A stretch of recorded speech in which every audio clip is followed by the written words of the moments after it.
Hello students इस lecture में हम force experience by a charge in uniform magnetic field यानी कि चार्ज के द्वारा मैग्नेटिक फील्ड निकालेंगे। यूनिफॉर्म मैग्नेटिक फील्ड में फोर्स निकालेंगे चार्ज का, है ना। यानी कि force experience by a charge in a uniform magnetic field, uniform magnetic field में चार्ज के द्वारा फोर्स निकालेंगे, ठीक है ना। ओके जी, देखिएगा, when charge particle placed in magnetic field so it's depend upon, मतलब जब हम चार्ज पार्टिकल को मैग्नेटिक फील्ड में रखते हैं यानी कि तो ये डिपेंड होता है किस किस पर। देखिएगा, पहले हम फिगर को देख लेते हैं, ठीक है ना। मैंने बोला यूनिफॉर्म मैग्नेटिक फील्ड में,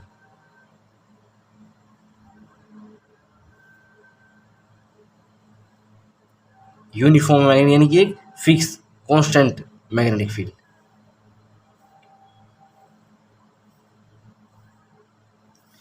ठीक है। ये यूनिफॉर्म मैग्नेटिक फील्ड बना दी मैंने, नॉर्थ से साउथ की ओर आ रही है, ठीक है। ओके जी, अब हम एक क्यू चार्ज को थ्रो करेंगे यानी कि फेंकेंगे वी वेलोसिटी के साथ।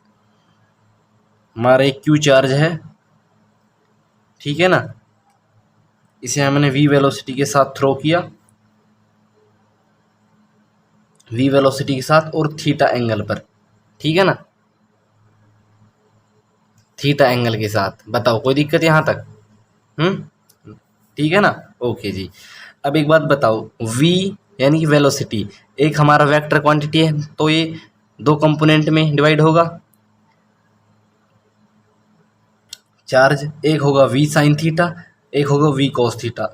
v कॉस थीटा कौन सा होगा? जो हमारा थीटा के साथ होता है वहां पर कॉस लगती है, यानी कि v कॉस थीटा ये वाला होगा और इसके साथ v साइन थीटा होगा। बताओ जी, कोई दिक्कत यहाँ तक नहीं है ना? ठीक है, चलें। ओके जी, मैंने अब इस लाइन को पढ़ो, ये किस किस पर डिपेंड होता है हमारा चार्ज। हमने the force experience by a charge is directly proportional to the magnitude of charge. जो हमारा फोर्स होता है किसका? चार्ज का, वो डायरेक्टली प्रोपोर्शनल होता है मैग्नीट्यूड ऑफ चार्ज, यानी चार्ज के मैग्नीट्यूड, यानी कि चार्ज के। फिर एक कंडीशन आई हमारे पास, यहाँ तक एक कंडीशन। ओके जी, और मैं आपको बता दूं, जो हमारा अब हमें यही लाइन यही लिखनी है, पॉइंट नंबर 2 पर लिख ले देनी है। क्या लिखना है? The force experience by a charge is directly proportional to the magnitude of velocity, ठीक है ना, वेलोसिटी के। और किसके होता है ये? v sign theta. अब आप बोलेंगे कि सर आपने v कॉस थीटा के डायरेक्टली प्रोपोर्शनल क्यों नहीं लिया, है ना। मैं बताऊंगा, जब हमने इसको एक्सपेरिमेंटली करा कि हमारा जो ये v वेलोसिटी के साथ जो चार्ज थ्रो किया है वो हमारा v साइन थीटा के साथ ही डायरेक्टली प्रोपोर्शनल निकला, ना कि v कॉस थीटा के साथ। जब हमने इसे प्रैक्टिकली करा तो हमारा v साइन थीटा के साथ ही डायरेक्टली प्रोपोर्शनल होता है, ये हमें देखा गया, ठीक है ना। इसलिए we force directly proportional V sine theta. तीसरी लाइन में लिखेंगे हम, the force experience by a charge is directly proportional to the magnitude of magnetic field, ठीक है ना। फोर्स डायरेक्टली प्रोपोर्शनल है मैग्नेटिक फील्ड, यानी कि मैग्नेटिक फील्ड को डिनोट करते हैं बी से। यहाँ तक कोई दिक्कत? अब यूजिंग इक्वेशन 1 एंड 2 कंबाइन कर देंगे इन्हें, यूजिंग इक्वेशन 1, 2 एंड 3, ठीक है ना। फोर्स डायरेक्टली प्रोपोर्शनल है क्यू वी बी और साइन थीटा। साइन थीटा को बाहर लिख देंगे, साइन थीटा। बताओ जी, यहाँ तक कोई दिक्कत आपको? आगे बढ़े।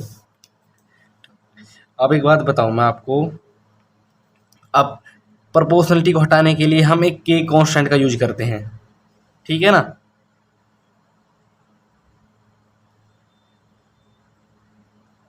Q V B sine theta. अब मैं लिख दूं हेयर, यहाँ पर लिख देता हूँ here K is proportionality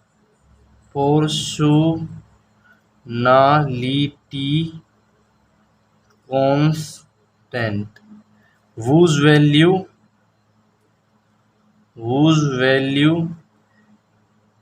is equal to 1, जिसकी वैल्यू 1 के बराबर होती है। यानी कि हम कह सकते हैं यहाँ पर के की वैल्यू 1 यानी कि 1 के बराबर होती है। ठीक है ना, इसकी वैल्यू 1 के बराबर होती है। आगे बढ़े, ठीक है।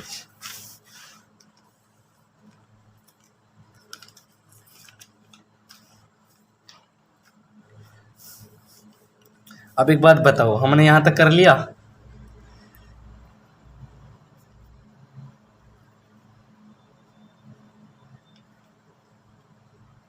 अब आप बताओ साइन थीटा के लिए हम क्रॉस प्रोडक्ट लेते हैं, और कॉस होता तो वहाँ डॉट प्रोडक्ट है। ये आप पढ़ कर आए हैं इलेक्ट्रोस्टैटिक्स में, क्योंकि इलेक्ट्रोस्टैटिक्स और हमारा ये मैग्नेटिज्म वाला चैप्टर कुछ इनमें बहुत ज़्यादा सिमिलरिटी है, ये कुछ सेम चैप्टर हैं। उसमें मैग्नेटिक फील्ड था, इसमें उसमें इलेक्ट्रिक फील्ड था।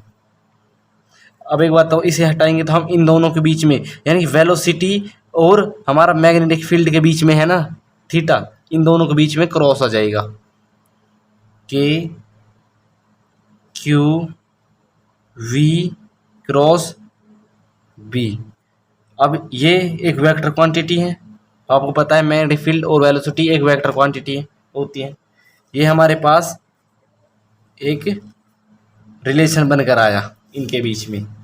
अब कुछ स्पेशल केसेस पढ़ लेते हैं। Special cases when theta equal to 0 degree, जब हमारा 0 डिग्री हो जाएगा तो वहाँ पर फोर्स क्या होगा, वी बी साइन थीटा की जगह 0 पुट कर दो। अगर यहाँ पर 0 हो गया तो सभी 0 हो गया, यानी कि फोर्स वहाँ पर 0 हो जाएगा। एक तो ये, दूसरा है when theta equal to 90 degree, तो यहाँ पर 90 डिग्री आ जाएगा। 90 डिग्री साइन 90 डिग्री की वैल्यू कितनी होती है, 1 होती है। तो force Q V B sine 90 degree, तो साइन 90 डिग्री इक्वल टू आपको पता ही 1 होता है। ठीक है ना, के क्यू वी बी ये होगा जब हमारा थीटा 90 डिग्री होगा। ठीक है ना, किसके बीच में, वेलोसिटी और मैग्नेटिक फील्ड के बीच में।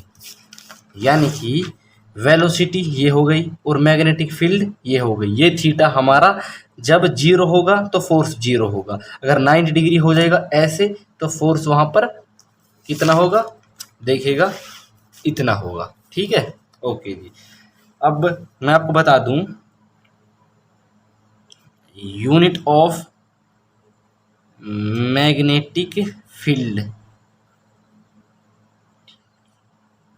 मैग्नेटिक फील्ड की यूनिट पता है क्या होती है, नहीं पता, टेस्ला होती है। टेस्ला यूनिट, इसे टेस्ला में मापते हैं, इसकी यूनिट टेस्ला है। डायमेंशन फॉर्मूले और देख लेते हैं इसका।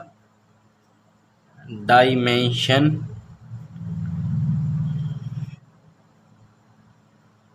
फॉर्मूला क्या होता है, इसका रिलेशन क्या आया था, इसका ये आया था, force equal to Q V B sine theta. Sine theta तो एक कांस्टेंट है, इसे नहीं लेंगे, क्यू वी बी आ गया। अब एक बात बताओ, फोर्स यहीं पर है, ये इसके मल्टीप्लाई में है दोनों, तो यहाँ पर ये डिवाइड में आ जाएंगे और मैग्नेटिक फील्ड ऐसा ही रहा। बताओ।